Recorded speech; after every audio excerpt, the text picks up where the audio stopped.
That's cool. Yeah. There might be 80 for the interviews for next year.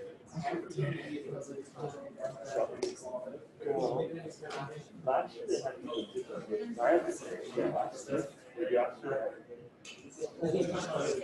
year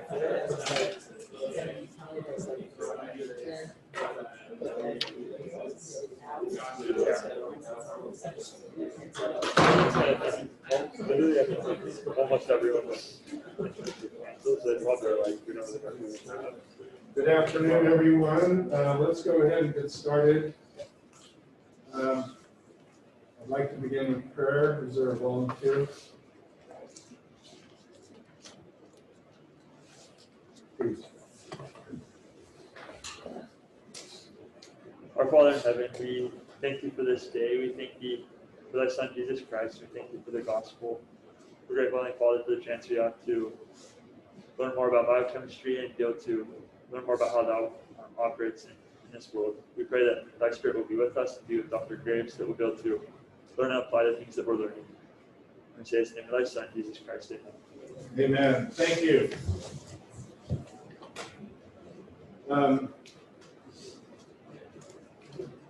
I don't know if anyone needs a copy of the quiz, but I do have extra copies. Anyone here need a? All right. We are going to continue our discussion of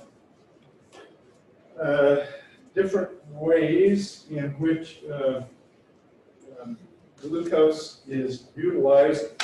One of these is termed the pentose phosphate pathway.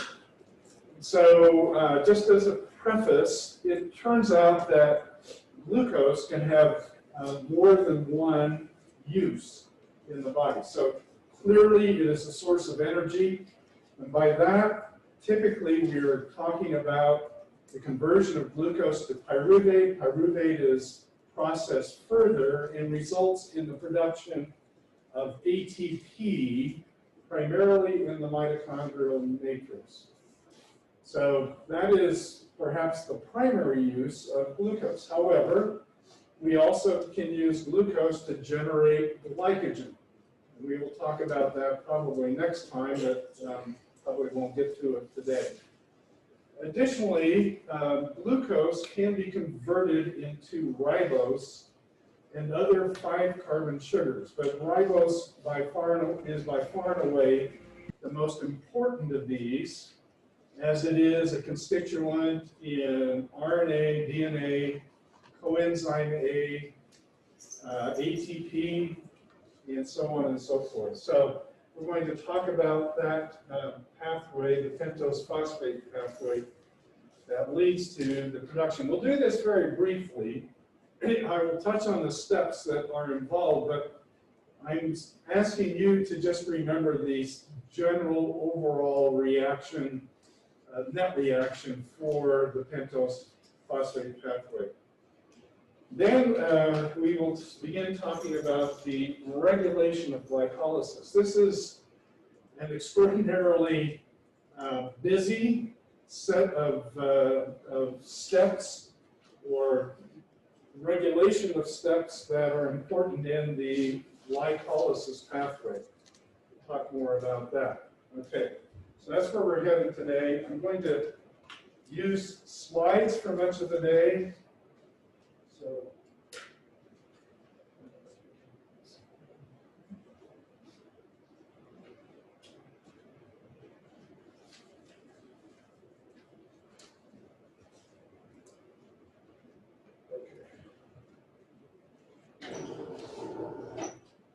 So there actually are two pathways, independent pathways, that can take a 6-carbon sugar to a 5-carbon sugar.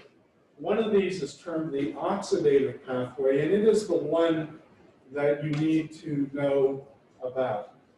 And really, for your purposes, the overall equation for this is probably sufficient for what will be asked about on the exam.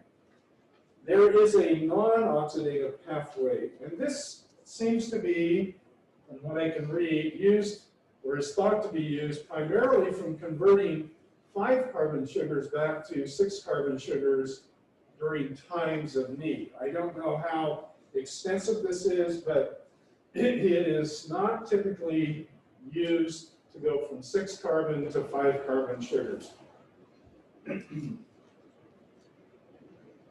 All right, so this pathway in the oxidative pentose phosphate pathway involves 2 oxidations. One of these is a oxidative decarboxylation. That's how we go from 6 to 5 carbons.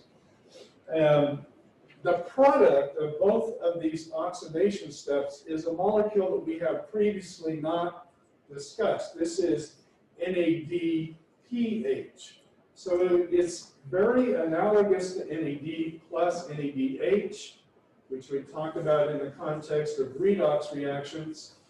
The NADPH and the NADP plus are also used or involved in redox reactions.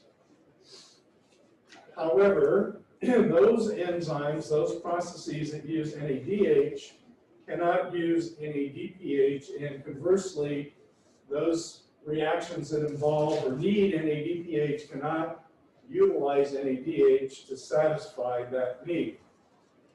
NADPH is used extensively in the synthesis of fatty acids.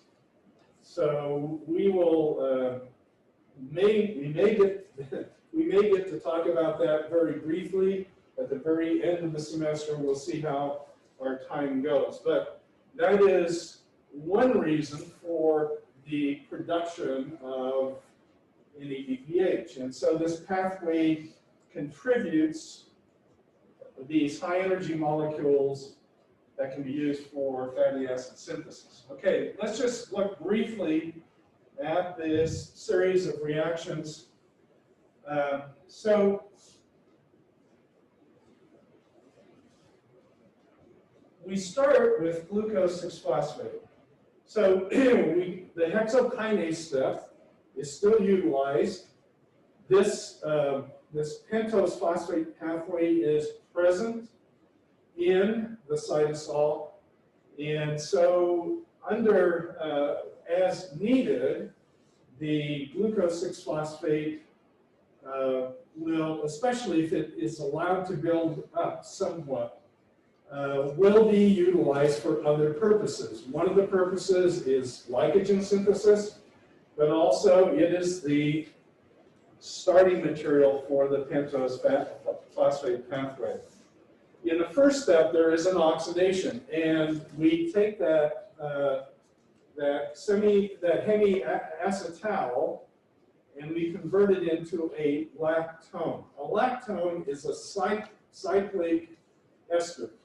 So you have converted the aldehyde to a carboxylate, and the carboxylate is still coupled with a hydroxyl group elsewhere on the sugar to produce this lactone. As mentioned, this produces NADPH. We now have this lactone species, and in the second step, we open the lactone ring. So the lactone ring then is open, and we end up with this gluconic acid gluconate as the product of the lactonase step. We then undergo a second oxidation, and we're going to produce a second copy of NADPH, and we're going to produce CO2. This is going to be an oxidative decarboxylation, So what's going to be lost is this CO2 minus up here. It's going to come off, and we're going to oxidize the this hydroxyl group here to a keto group. This leaves us with a compound called ribulose 5-phosphate. Ribulose 5-phosphate then can be interconverted into ribose 5-phosphate. This isomerase simply repositions the carbonyl from the 2 position in ribulose to the 1 position in ribose. This reaction has a very low energy threshold, and consequently, if we produce ribulose, we will also produce ribose. It will simply redistribute itself among these because there is really almost no energy barrier between the ribulose and ribose, and another sugar, xylulose. So xylulose is another sugar that is a 5-carbon sugar. It's in equilibrium with ribulose. Ribulose is in equilibrium with ribose. And so as you produce more ribulose, you will produce levels of xylulose and ribose as well. Now, ribose is used for the synthesis of RNA, DNA, coenzyme A, ATP, and so forth. And so it will be depleted. And so there'll be a shift from xylulose and ribulose to ribose as it is used up. This just Le Chatelier's principle in effect. Okay, so this represents now the oxidative pentose phosphate pathway. It takes glucose 6-phosphate to ribose 5-phosphate with the production of 2 NADPH and a CO2. Yes? Should we know all the names of the No, ingredients? no, all you need to know is the final overall reaction, okay? So, yeah. Yes? What did you say is the utility of the production of xylulose 5-phosphate? Well, actually, it turns out that xylulose 5-phosphate is a regulatory compound. And it actually tends to stimulate glycolysis even in the face of high ATP levels. This means nothing right now, but as we talk about the regulation of glycolysis, it is ATP that is the primary regulator of that process. And we'll see that how that influences the overall production of pyruvate by the glycolytic pathway. Okay, let me just give you a sense of the non-oxidative. You don't need to remember anything about this except that it exists. It is used more often than not, or at least from what I can see, to convert 5-carbon sugars back into glucose. And there are a series of low energy steps. These are all reversible steps, but you'll notice that we have 7-carbon sugars, 3-carbon sugars, 6 4-carbon sugars. It's a very complex set of enzymatic steps that brings about the interconversion of the ribose back to glucose. So anyway, it exists. Okay, we're going to now move on and talk about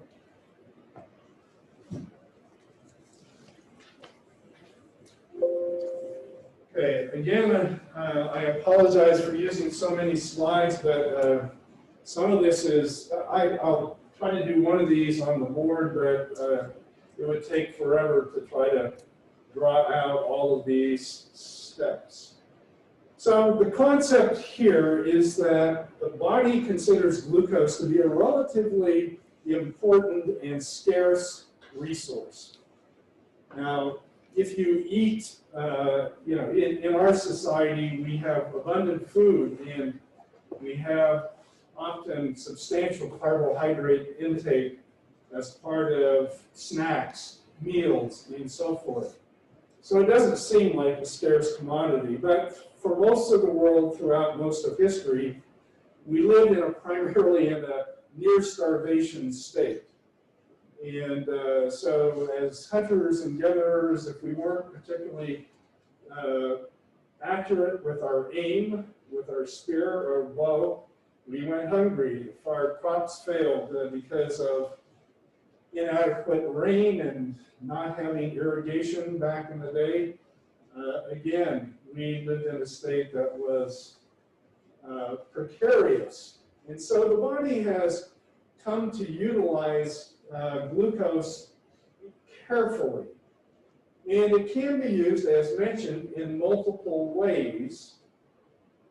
And the body then wants to make this distribution of glucose very carefully through regulation of all of these processes. And so that's what we're going to spend the next, this period and perhaps part of next period discussing.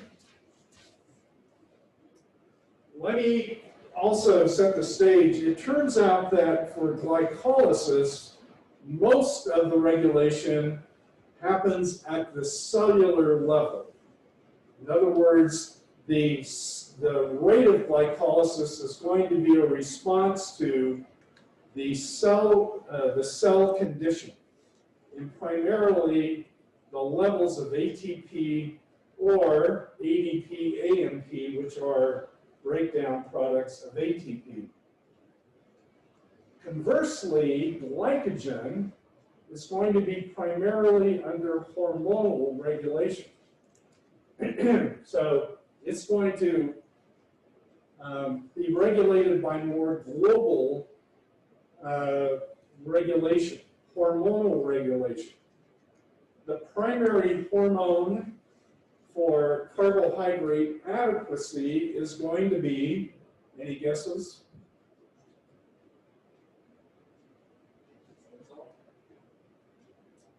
Not cortisol. What goes up when we eat carbohydrates? Insulin. Insulin, okay. So remember that. So if we have adequate, even abundant carbohydrate, that's going to increase insulin levels. And that's going to promote then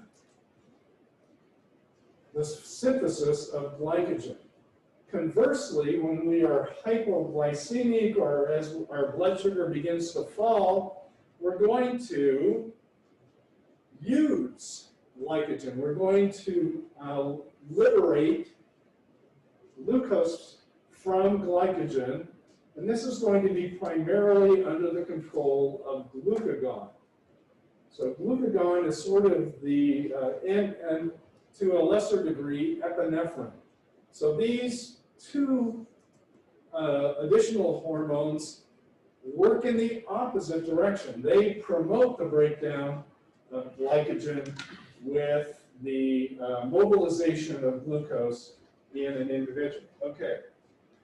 So here are ways in which glucose can be used. It can be used to generate pyruvate, which can be thought of as moving the cell towards the production of ATP. As just mentioned, it can be used for the synthesis of pentoses, in particular ribose 5-phosphate, which is used in the production of a variety of different molecules. Now, in general, the turnover of these molecules, the RNA and DNA and so forth, is not dramatic. It's not that we're digesting these and using the materials that they contain as a source of energy. So the need there is not insignificant, but it is not enormous and doesn't tend to fluctuate a great deal. We also use glucose for the production of glycogen. So as we have adequate, even abundant glucose, rather than continuing to produce more ATP, we then divert the glucose to the production of glycogen. And then we've talked about the glycosaminoglycans. Things like high L-urinate contain modified glucose molecules. So N-acetylglucosamine is a product that begins with glucose. So all of these come from the same pot, and we're going to find ways to distribute the glucose according to need. All right, I'm not going to spend a lot of time on this slide. We've already, in some measure, talked about this. It looks very busy, and what's referred to here is how enzymes are regulated, not specifically like glycolytic enzymes, but just enzymes in general. Over here on the left-hand side, oops, we're really looking at transcriptional regulation. So under the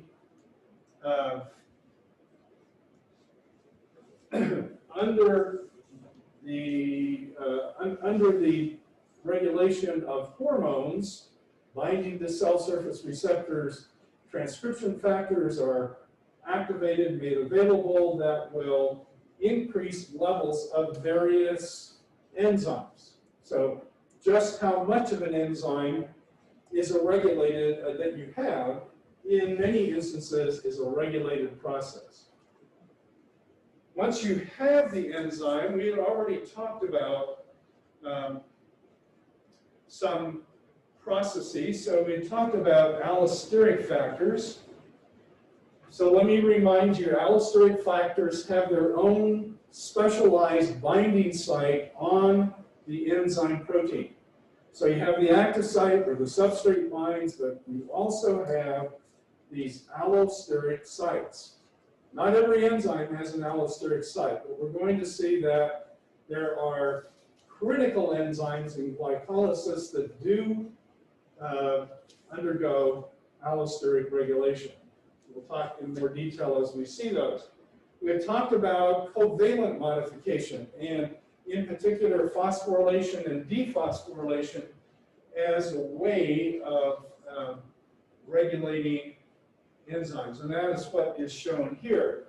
When we talk about glycogen synthesis and breakdown, this is largely under control of hormones, and those hormones lead to phosphorylation and dephosphorylation events for the enzymes that are critical for both the breakdown of glycogen and the synthesis.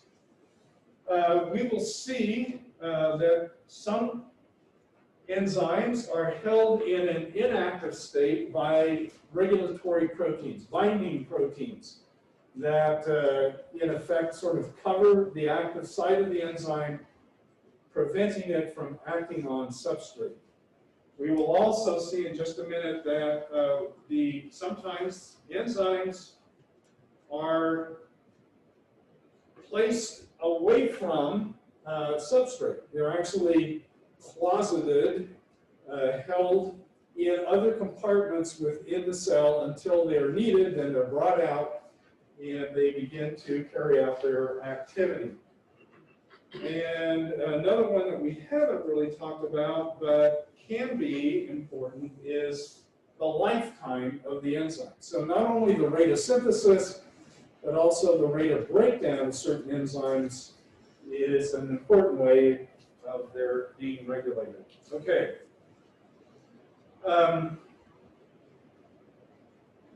Let me just pause here at this slide. It's a very, very busy slide. I don't expect you to know the information in this particular slide. It is there simply to indicate that there are some sort of central regulatory molecules. And this AMP acting on the AMP kinase, that's what the AMP-K means there in the center, not only regulate one process, they integrate several processes within the body. And if you look at this, some things are being inhibited and some things are being activated.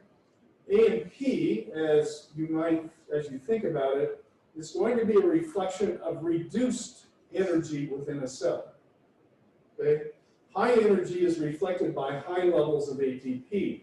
And as we use ATP and convert it into AMP, then this is going to result in the activation of the AMP kinase, and it has this sort of extraordinary series of effects within the cell. So I put this up simply to indicate that regulation is exquisite within a cell, complicated, sometimes frustratingly so, but that this particular molecule, AMP, acting on the AMP kinase, actually controls many processes in different organs and tissues in the body.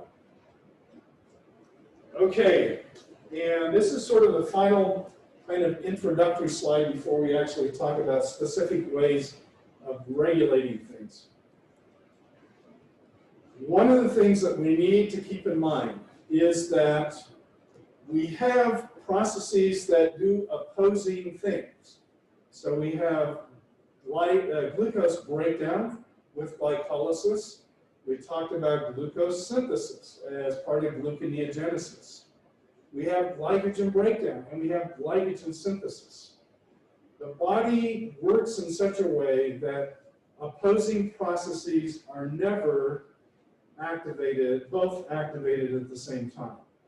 So if we're doing glycolysis, gluconeogenesis will be inhibited. If we're doing gluconeogenesis, we will inhibit glycolysis. If we're synthesizing glycogen, we will prevent the breakdown of glycogen. And conversely, if we're needing to break down glycogen, we will inhibit its synthesis. So this is sometimes called coordinate regulation. That's probably the simplest way of describing it. And we'll see that there are certain central points or certain central methods for accomplishing this coordinate regulation. All right. In talking about glycolysis, I mentioned that there are 3 irreversible steps. Step 1, 3, and 10. These are the steps that are regulated. Okay? So, keeping track of how they are regulated is something that you will need to know. The hexokinase step, step 1 of glycolysis, happens differently in the liver versus extrahepatic tissues, non-liver tissues. Those extrahepatic tissues have hexokinase 1, 2, 3, whereas the liver has hexokinase 4, also called glucokinase. For the hexokinase 1, 2, 3, it actually is transcriptionally regulated quite substantially, but in terms of cell level regulation, if you accumulate glucose 6-phosphate, it will slow down the hexokinase step. Okay, so this is sort of product feedback leading to a reduction in the forward step. So this is relatively easy. But in the liver, it is much more complicated. The liver does things very, very differently. So as shown in this slide, if we are talking about hexokinase 1, 2, or 3, well, first of all, let me just go down here on the x-axis. So the range of glucose levels that we will normally experience is somewhere between about 3.5, that would be a somewhat low but normal fasting blood sugar, to about a level of about 8. And that would be after a meal. So a postprandial glucose even in a normal individual, could get up as high as about 8 millimoles per liter. You can see that the hexokinase 1, 2, or 3 is fully activated even at extremely low glucose levels. It's always on. So it's really not being regulated per se. It's there. Now, if you decrease the number of copies of the enzyme, yes, you will decrease the capacity to process glucose.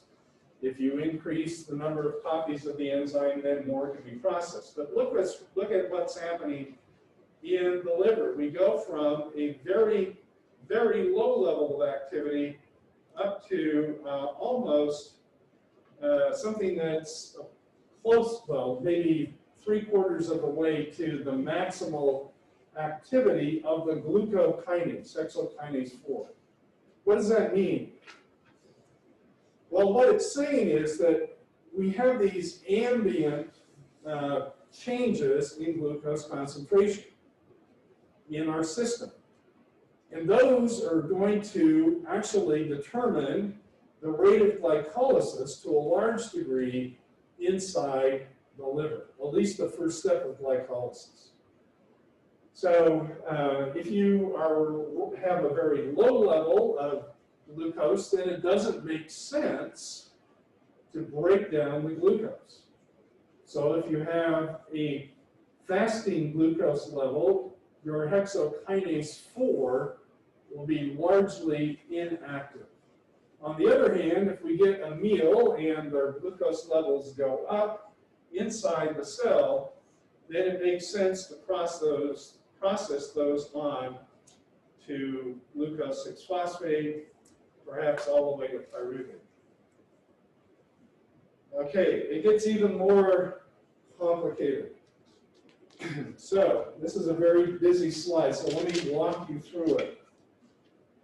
For most tissues, in order for glucose to even enter a cell, you have to have a glucose 4 transporter.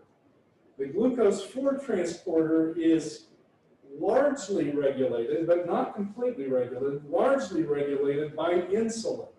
Insulin binding to its receptor brings about the movement of vesicles containing the GLUT4 to the cell membrane. There's fusion of the vesicle with the cell membrane. You install the glucose transporter in the cell membrane, and now glucose can enter provided the concentration outside the cell is greater than the concentration inside the cell.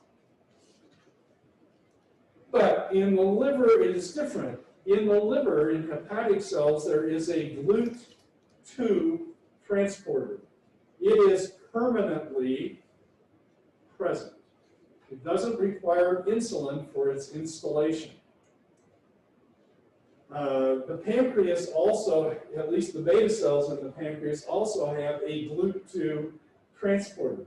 This is how the body is going to sense whether we have an increase in glucose levels in the circulation or a decrease, and it's going to stimulate the release of insulin or suppress the release of insulin, and it's going to do that because there is a GLUT2 transporter. So glucose then in liver cells will move into the cell if the concentration outside is greater than the concentration inside.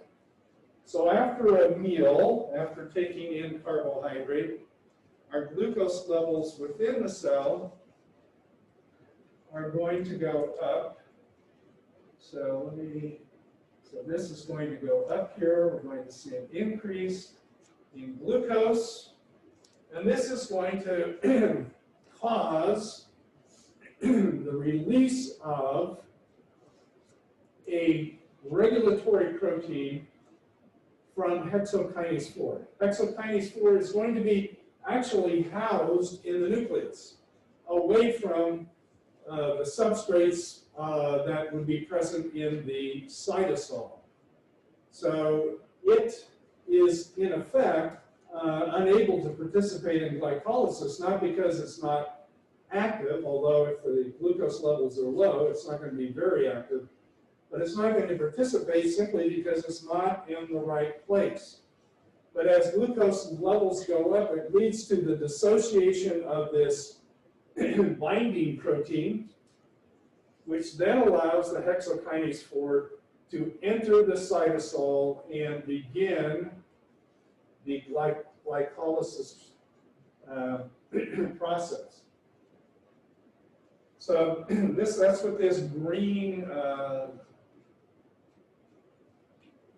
triangle means here, is that it's going to lead to the forward step where glucose is moving. Glucose brings about the movement of hexokinase into the cytosol.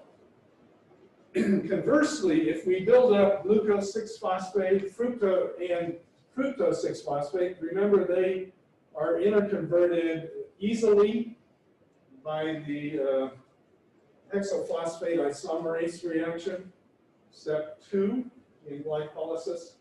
If we get a buildup of fructose 6-phosphate, that will lead to a reversal of this. And the hexokinase 4 will be moved back into the nucleus, and glycolysis will fall off. Okay. Questions about this? This is a complicated slide. Yes? This is only for liver cells? This is only for liver cells, yeah. So we'll see time and again that what happens in the liver differs substantially from what happens in other types of tissue.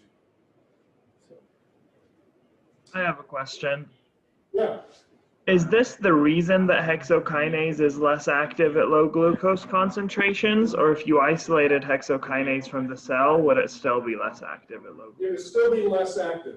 So its actual range of activity coincides with or overlaps the range of concentrations that are experienced inside a liver cell. So very low levels you have of glucose inside the cell.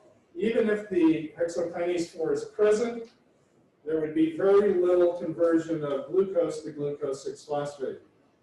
As concentrations rise, as our body digests the carbohydrate and absorbs it, and it gets into the bloodstream, we can rapidly use that that glucose in all cells, but in particular in the liver cell, because as levels go up, the activity goes up really substantially. So back to this slide, we can get a fourfold increase in hexokinase 4 activity, going from a fasting level of glucose up to a level of glucose experienced after a meal. Other questions? Okay, we're going to now move on to step 3 in glycolysis. This is the phosphofructokinase 1 step.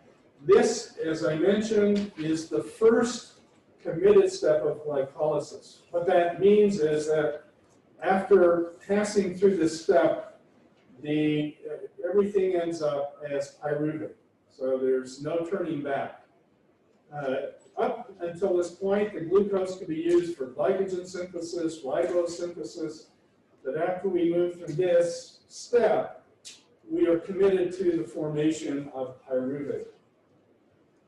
You can see here that there are 4 or 5 regulatory compounds.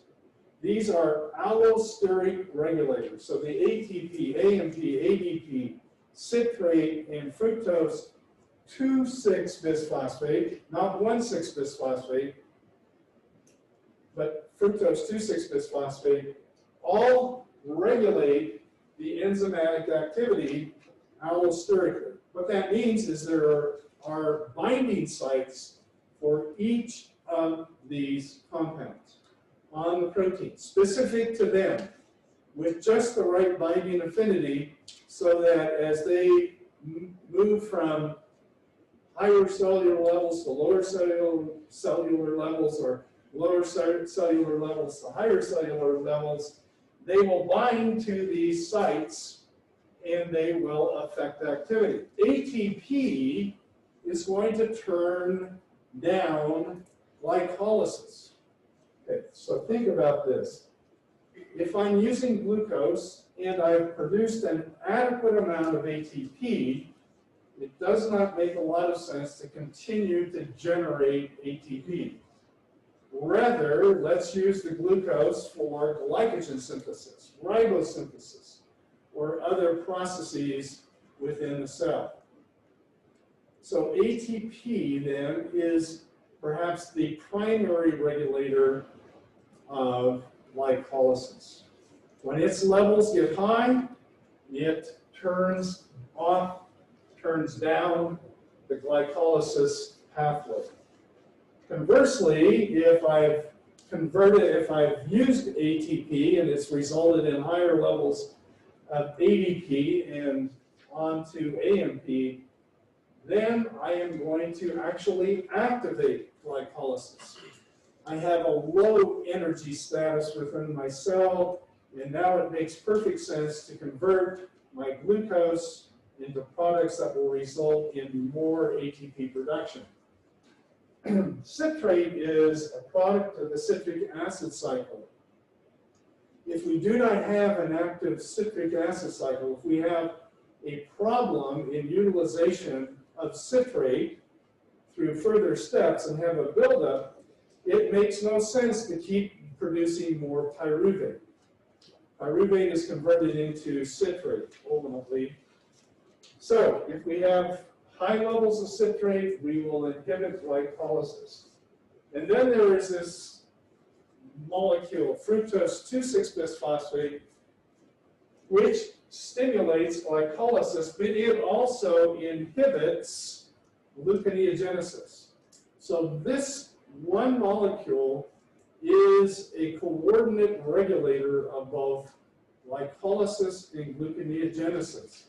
When its levels are high, we will favor glycolysis and inhibit gluconeogenesis. When its levels are low, we relieve the inhibition of gluconeogenesis, causing that to take place, but we will see a marked drop in glycolysis. So the fructose 2,6-bisphosphate is this very significant coordinate regulator of glycolysis versus gluconeogenesis. This particular molecule, its production or removal is under hormonal control. So this is one place where hormonal control does factor into glycolysis. These other molecules are just present in the cell. Their concentrations vary according to cell condition, but fructose 2,6-bisphosphate's concentration is determined by insulin. If we have high insulin, we're going to get more fructose 2,6-bisphosphate, or by glucagon. If we have high levels of glucagon, we will reduce fructose 2,6-bisphosphate. Okay,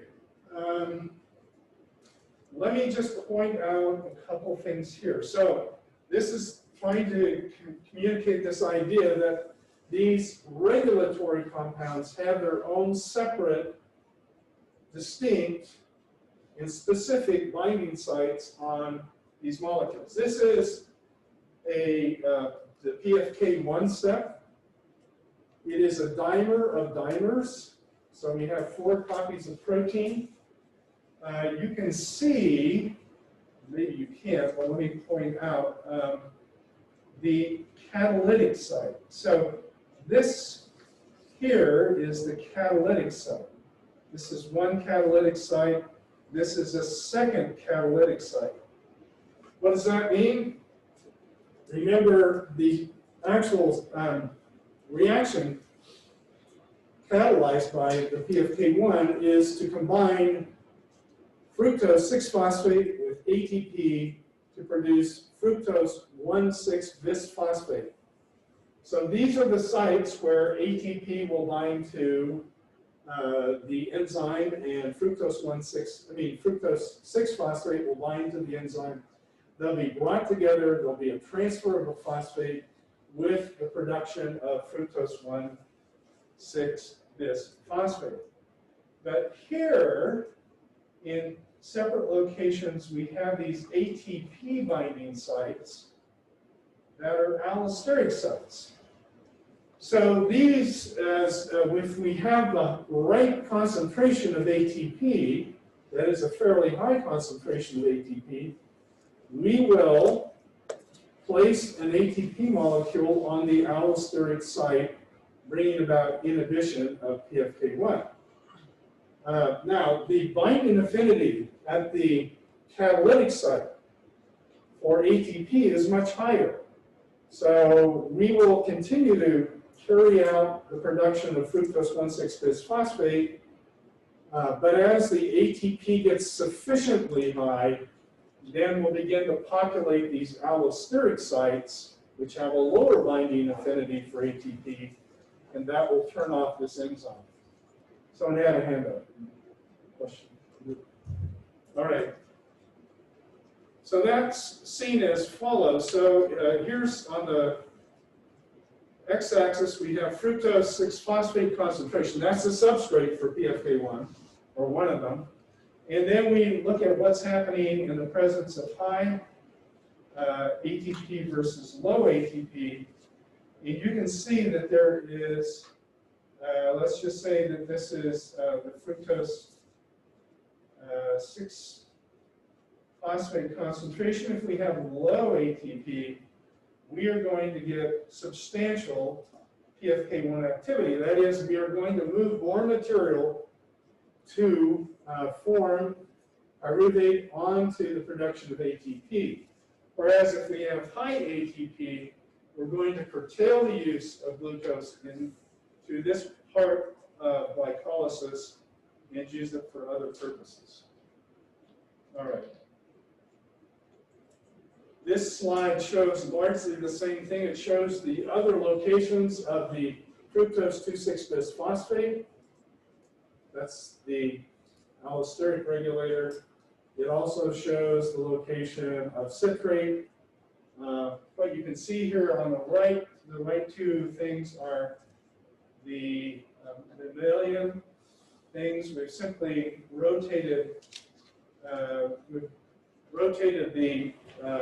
tetramer around, and we're displaying different sites on the tetramer. All of this is just simply saying that these allosteric factors are recognized specifically by the PFK1. Okay. I think we'll end it here. Let me continue my story briefly. So I mentioned that I had become reacquainted with a young woman living in my hometown that I'd known from sort of my high school days. Her brother was in my class. I knew him moderately well. But I had seen her and her family frequently at the swimming pool where I worked as a lifeguard during summers. Anyway, as I mentioned, I ran into her just fortuitously on campus prior to my going east to go to graduate school. And she told me that she opened up to me. I don't know why, but she did, and told me that she had broken off friendships with almost all of her friends, her family. She had broken off her interactions with her sorority. She had left the church, and she was living this sort of wild and crazy free lifestyle where she did whatever she wanted to do whenever it came into her mind to do it. Well, I went off to grad school, but as I mentioned, I had to come back monthly to fulfill my National Guard assignments as I was looking for another unit back in Connecticut. And as I interacted with her, either by phone or occasionally we'd get together, it it became apparent that things were changing for her. When I first when I first saw her, she was very excited about her changes. She was sort of ecstatic about all the fun things she was able to do and get away with and so forth. But as time went on, it became apparent that one, she seemed to be using drugs, and the use seemed to be increasing. So when I first, early on, it was like maybe on the weekend with her friends, she would use some marijuana. But then I sort of got the feeling as the months went on that she was doing this not just on weekends, but every time she kind of felt a little down or stressed or worn out by her job. And it seemed to become almost a daily sort of thing. And not only that, but she began to interact less and less with her friends. She would stay in. She wouldn't go out. She wouldn't do things with people. She was becoming more and more isolated and feeling more distant from even the people that she lived with. And this started to cause me some concern because the trajectory of this was pretty steep, and it seemed like she was considering or maybe using more substantial types of drugs with much more substantial types of side effects. And so I became concerned about this. And I went back one summer, so this is now almost a year later, and I was really quite alarmed by how things were in her life. She seemed very, very unhappy, very dependent on drugs, and things just didn't seem to be getting better. Okay, we'll have to leave it there. Thank you very much.